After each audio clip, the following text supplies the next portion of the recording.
Perkenalkan, kami dari kelompok 6. Kami akan membahas tentang apa saja pekerjaan di era digital.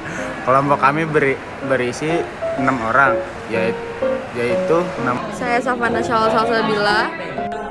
dan saya Muhammad Rashid Fauzan. Saya Farul Ramadan. Nama saya Husain Nasrullah.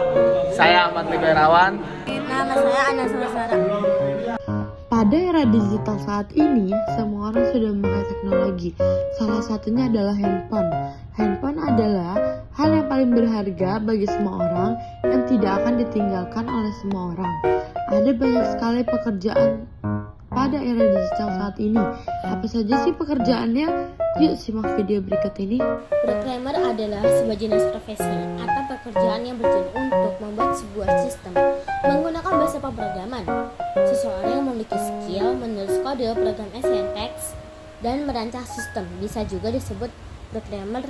Tugas programmer mengembangkan program yang sudah didesain dengan pilihan bahasa pemrograman, semisal Python, SQL, dan JavaScript, yang menguji fitur-fitur dalam program, melakukan deploy atau mengimplementasikan program komputer ke semua target perangkat mulai dari mobile sampai desktop.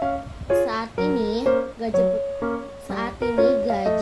programmer di Indonesia sudah cukup menggiurkan, yakni sekitar 7 juta hingga 15 juta per bulan, tergantung dari pengalaman dan keahlian yang dimiliki.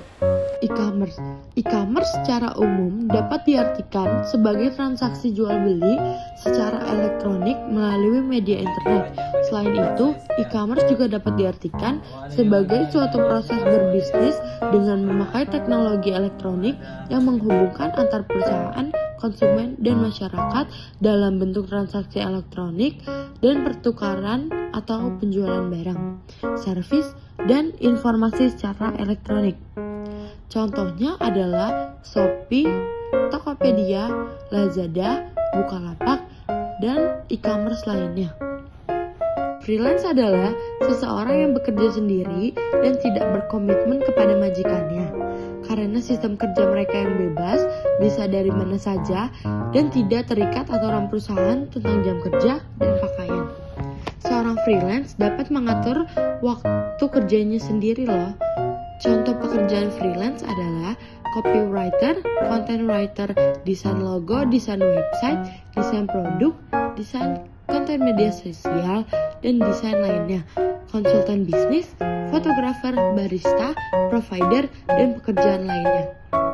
Meski tidak memiliki penghasilan yang tetap, namun para pekerja freelance ini mempunyai potensi untuk mendapatkan gaji yang lebih besar dari karyawan full-time. Hal ini dikarenakan mereka bisa bekerja di banyak perusahaan yang ketika diakumulasikan jumlahnya bisa lebih besar daripada karyawan full-time. Para konten kreator ini biasanya dibuat dari platform digital seperti YouTube, Instagram, dan TikTok.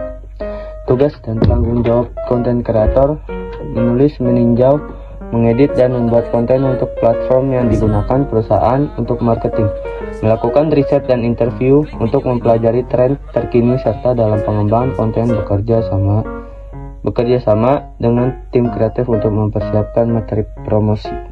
Trader saham merupakan sebuah istilah yang digunakan untuk menunjukkan kepada individu tertentu yang membeli saham untuk dijual kembali di harga yang lebih tinggi dalam waktu singkat. Waktu singkat di sini bisa bervariasi, ada yang durasi tradingnya harian, ada mingguan, ataupun bulanan. Setiap jangka waktu yang dipilih oleh trader adalah sangat bergantung pada preferensi masing-masing serta kondisi pergerakan harga saham yang dibeli. Tidak berarti semakin pendek waktu tradingnya, maka akan semakin baik durasi yang terbaik dalam durasi yang cocok dengan kepribadian setiap trader.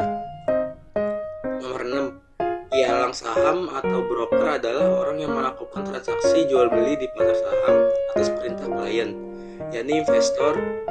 Pialang saham memiliki nama resmi bernama wakil, perantara, pedagang, efek, WPPE. Rata-rata gaji staf kantor pialang per bulan di Indonesia adalah sekitar 3.217.008, 11% lebih rendah dari rata-rata nasional.